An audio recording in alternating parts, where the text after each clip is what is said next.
Permasalahan utama mengenai uang tersebut sudah ditransfer di depan ke saya pada saat saya masih di UK. Untuk kepulangan ke Indonesia, saya juga sudah memberitahu ke pihak yang memberikan saya endorse. Untuk uangnya secara jujur, sebagian sudah saya pakai untuk mengurus segala urusan saya untuk pulang dari UK ke Indonesia. Ya mudah-mudahan anak gue yang satu-satunya ini, yang sulung ini bisa menjaga dirinya dengan baik. Gitu. Jadi saya tuh sekarang bukan sedih tapi saya kasihan gitu kan, kayak ini anak butuh pertolongan secepatnya. Tapi kalau bukan dari dirinya sendiri, siapa yang mau bantu? Ya kan? Sekalinya ketemu orang barunya mensupport kehaluannya juga. Aku udah ke rumah kok. Mama juga udah tahu aku di Indo. Jadi tolong ya semuanya, jangan ada bikin drama-drama ya. Kalau saya sih sekarang orangnya lebih gimana ya? Apa yang sudah ya sudah gitu. Nggak mau terlalu dipusingin gitu, karena kan hidup itu kan terus berjalan. Kita kalau fokus ke satu orang saja nanti jadinya nggak berkembang gitu kan. Jadi ngurusin yang pasti-pasti aja lah.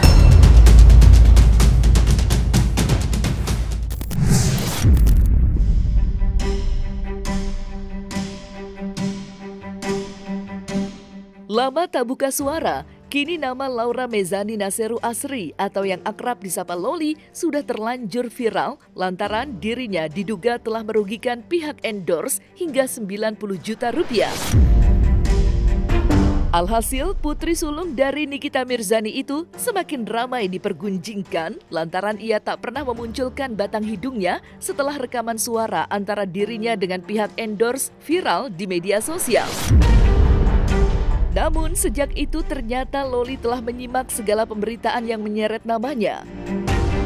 Dan kini gadis berusia 17 tahun tersebut pun akhirnya buka suara dan memberikan klarifikasinya soal permasalahan antara dirinya dengan pihak endorse. Permasalahan utama mengenai uang tersebut sudah ditransfer di depan ke saya pada saat saya masih di UK. Untuk kepulangan ke Indonesia, saya juga sudah memberitahu ke pihak yang memberikan saya endorse. Untuk uangnya secara jujur, sebagian sudah saya pakai untuk mengurus segala urusan saya untuk pulang dari UK ke Indonesia. Mengenai endorsement ini dan cara saya menyikapinya, saya akui saya salah. Maka dari itu, saya berusaha bertanggung jawab dengan menunjukkan itikat baik saya melalui cara sudah mengembalikan 34 juta ke mereka dan bernegosiasi. Ujar Loli. Ya mudah-mudahan anak gue yang satu-satunya ini, yang sulung ini bisa menjaga dirinya dengan baik gitu. Kalaupun ada keluarga yang katanya mau mengasuh, asuhlah dengan baik gitu. Jangan dibiarkan anak itu dengan kehalusinasiannya. Jadi saya tuh sekarang bukan sedih tapi saya kasihan gitu kan, kayak ini anak butuh pertolongan secepatnya. Tapi kalau bukan dari dirinya sendiri, siapa yang mau bantu? Ya kan? Sekalinya ketemu orang barunya mensupport kehaluannya juga. Makanya jangan sampai, makanya kenapa gue tuh cari uang susah payah, malam jadi pagi, pagi jadi malam buat gue tuh. Semua itu kan gue perjuangkan untuk anak-anak gue kelak, supaya nanti mereka mendapatkan kehidupan yang layak, pendidikan yang tinggi, bisa membanggakan orang tuanya gitu kan, sekelilingnya, keluarganya, itu aja sih. Cuman ya itu dia, kalau karena sudah terkontaminasi dengan hal-hal buruk, ya gue mau apa? Sebetulnya murka juga enggak sih sebetulnya. Kalau gue kan hanya menjawab apa yang dia lontarkan, dan semua yang dia jawab kan, yang gue lontarkan juga kata-katanya tuh sangat sopan, tidak menjatuhkan. Gue cuman mengingatkan, ingat nggak kejadian ini, gitu. Kenapa bisa ada ini? Karena ada ini. Kenapa bisa ada ini? Karena ada ini, gitu kan. Kadang-kadang kan anak zaman sekarang suka lupa sama apa yang dia perbuat, gitu kan. Maunya selalunya benar. Padahal orang tua, mana ada sih seburuk-buruknya orang tua, anaknya juga harus jadi buruk juga. Kalau gue lebih kepercaya aja sih. Ya kalau dia mau menghancurkan dirinya sendiri, ya itu kan risiko dia, udah bukan tanggung jawab gue lagi gitu. Kalau dia memang menghargai dirinya sebagai anak perempuan yang memang masih di bawah umur, sepantasnya seperti apa ya dia yang lebih tahu. Kalau gue sebagai orang tua hanya bisa mendoakan dari jauh, semoga anak gue selalu dilindungi sama Allah Subhanahu Wa Taala dan tidak melakukan hal-hal yang tidak diinginkan. Bisa jadi selama ini terlihat harmonis, terkesan harmonis karena anak tidak memiliki daya untuk melawan, gitu ya. Dia menekan perasaannya, kebutuhannya, hanya sebatas agar segala kebutuhannya terpenuhi oleh orang tua, gitu ya. Tapi lalu pada saat diberikan kesempatan untuk bisa bebas, gitu ya, punya otonomi, maka si remaja ini lalu menunjukkan rasa berdayanya, rasa ingin rasa otonominya, gitu ya, untuk lebih mandiri, mengambil keputusan, bertindak, gitu ya, atau bersikap. Nah, ini yang seringkali bisa jadi membuat orang tua juga kaget gitu. Kok tiba-tiba anak aku yang semula nurut, kok tiba-tiba melawan gitu. Padahal bisa jadi ini muncul karena memang selama ini tidak ada dialog.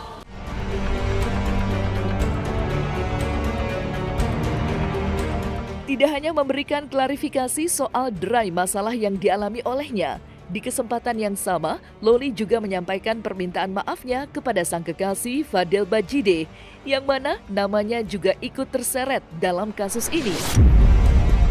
Ya, patut diketahui pula jika nama Fadel juga sempat viral di media sosial, yang mana kala itu Loli sempat menyebut jika uang endorse yang didapatnya telah raib lantaran dipakai oleh sang kekasih. Namun kali ini, Loli yang telah menyadari bahwa dirinya melakukan kesalahan pun turut menyampaikan permintaan maaf kepada sang kekasih yang namanya juga ikut terbawa dalam masalah ini. Untuk Fadel dan keluarganya, saya juga turut minta maaf atas efek kerugian yang timbul dari masalah ini. Dan saya ingin terima kasih untuk Fadel dan keluarganya karena selalu baik dan membantu saya melalui masalah ini dan membuat saya menjadi lebih dewasa. Ucap Loli. Kalau kalian wawancara saya 1 atau setengah bulan yang lalu, mungkin masih ada rasa kecewa. Kalau sekarang udah 6, saya sudah mengikhlaskan dia. Tapi kalau saat dia balik ke Kaniki, maksudnya minta maaf ke mamanya gitu Kak, apa yang akan kamu lakukan? Iya, sebagai orang tua ya terima lah. Tapi kalau buat gimana-gimana sekarang ya nggak ada. Kita satu keluarga sudah mengikhlaskan, jadi apapun yang dia lakukan, bagaimanapun di sana ya terserah aja.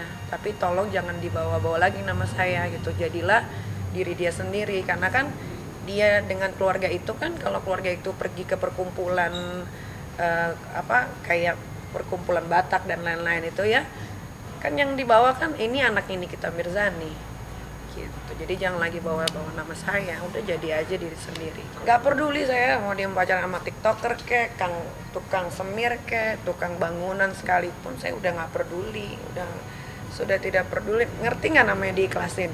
Tidak ada yang harus disesali dalam hidup. Itu namanya fase dimana kalau kita menyesali hidup, harusnya gue nggak begini ya, harusnya, berarti itu kita nggak bisa belajar dari apa yang kita ambil saat itu kan. Nggak ada yang disesali, tapi mungkin lebih dijadikan pelajaran aja. Oh berarti Nikita, kamu nggak boleh begini, kamu tuh harus begini, berteman juga jangan terlalu bagaimana banget gitu. Jadi ya belajar dari situ aja, dan alhamdulillah 12 bulan ini ternyata bisa dilakukan dengan baik gitu kan. Nggak ada laporan polisi, Instagram juga nggak huru-hara, isinya baik-baik saja. Bahkan sampai orang-orang sampai kayak bingung, kok bisa sih Nik sampai 12 bulan begini? Iya bisa, karena memang aslinya Niki kan nggak terlalu into banget sama sosial media biasanya kan, karena kan Niki punya orang yang untuk posting di sosial media gitu. Jadi happy banget malah sekarang. Ya kalau kayak gitu sebetulnya memang aslinya Nikita Mirzani ya memang seperti itu, nggak mau bikin masalah, nggak mau yang gimana-gimana. Kayak gini hidup tentram 12 bulan ini ternyata lebih mengasihkan gitu, nggak pusing, kepala nggak migrain gitu, lebih fokus.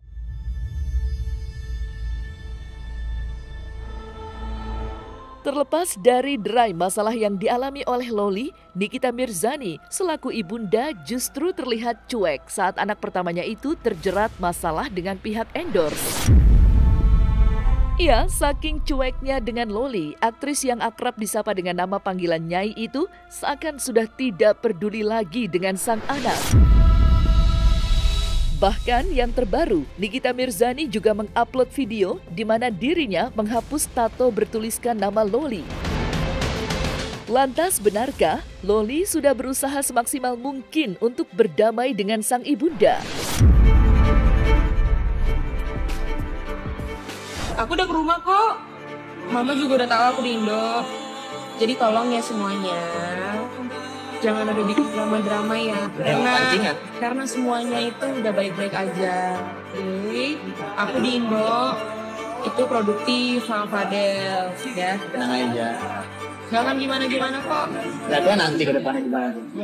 Emang kalau misalnya kita minta maaf sama mama, misalnya nih, gue udah minta maaf gitu. Emang gue harus spill gitu, gue udah minta maaf gitu kan kagak.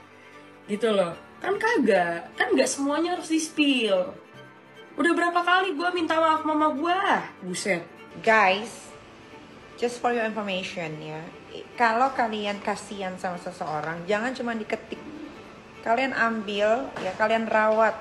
Jangan cuma bilang kasihan ini, kasihan si A, kasihan si B. Jangan. Kalau kamu kasihan, ya jangan cuma diketik. Ambil, urusin, bantuin. Tidak hanya menghapus tato bertuliskan nama Loli, belum lama ini nama Nikita Mirzani juga sempat viral lantaran dirinya telah menghapus nama putri sulungnya itu dari kartu keluarga sekaligus ahli waris yang semestinya menjadi hak untuk Loli. Bukan tanpa sebab, hal itu dilakukan oleh Niki lantaran dirinya sudah merasa geram dengan tingkah laku sang anak yang dianggap sudah melewati batas.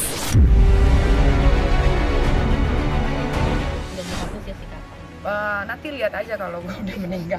Kalau ahli waris kan memang sebelum mati meninggal itu kan memang gue udah ngurus semua dari dulu gitu. Cuma memang sekarang diperbaharui karena ada aset lagi yang lain-lain gitu kan. Terus sesuai sama hitung-hitungan Islam dan yang lain-lain ya, jadi diperbaharui aja. Ya emang kenapa kalau gue udah dikeluarin dari kakak? Kok gue yang dikeluarin dari kakak lu yang ribet sih? Aneh. Gue aja yang dikeluarin dari kakak aja. Biasa aja gue dikeluarin dari kakak, nggak ribet sendiri. Lu yang ribet, sumpah. Gue yang dikeluarin di kakak, lu yang ribet, lu yang sedih. Karena kalau nggak salah di dalam Islam itu anak perempuan akan ikut suami. Jadi lebih banyak ke anak laki-laki gitu. Jadi diperbarui di situ aja. Nanti tunggu let gue mati aja lah. Nanti siapa yang dapat? Kenapa ada warisan? Jadi gini, belajar dari teman-teman artis yang sebelumnya, ya kan. Banyak banget yang meninggal tapi meninggalkan hutang. Meninggalkan masalah. Gue nggak mau kayak gitu. Kasihan anak-anak gue nanti, kasihan keluarga gue. Jadi kalau gue punya apa-apa tuh udah ada semua. Kayak ini kan hari Minggu mau ke tempatnya abang juga. Jadi udah mulai diperjelas nih, gue punya ini di sini, gue punya ini di sini, ini tolong ya gitu kan. Diurus kalau gue nggak ada. Gue takut aja gitu ketika gue nggak ada, anak gue terbengkalai, anak gue jadi nggak punya apa-apa, kasihan gitu. Jadi dari sekarang aja gue udah atur. Jadi nanti suatu waktu kalau jangan sampai gue sih maunya meninggalnya di atas 60 ya. Maksudnya gue pengen lihat anak gue juga menikah gitu.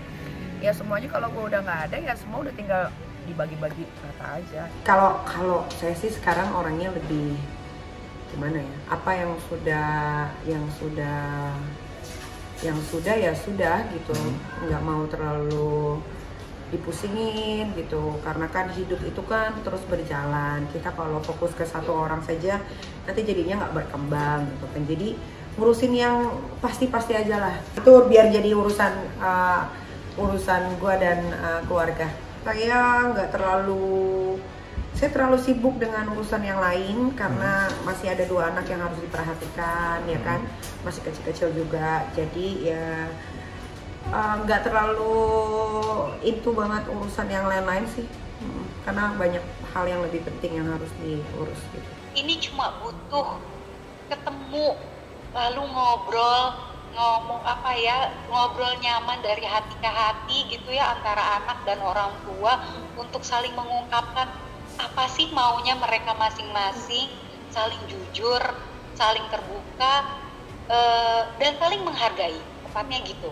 Karena biar bagaimanapun semakin besar anak ini kan mereka pasti punya kebutuhan sendiri, punya rasa ingin dihargai, ditoleransi, dianggap sebagai makhluk dewasa yang juga punya otonomi. Setiap orang tua pasti memang punya cara masing-masing dalam mengasuh ya anak-anaknya gitu. Karena kadang-kala orang tua merasa saya sangat paham sekali karakter anak saya, maka saya akan menempuh jalan yang menurut saya paling tepat untuk saya berlakukan kepada anak saya gitu. Hanya saya sayangkan saja pada saat berkonflik dengan anak ada baiknya kita mesti tetap menjaga batasan-batasan atau hal-hal yang sekiranya tidak terlalu dipublish.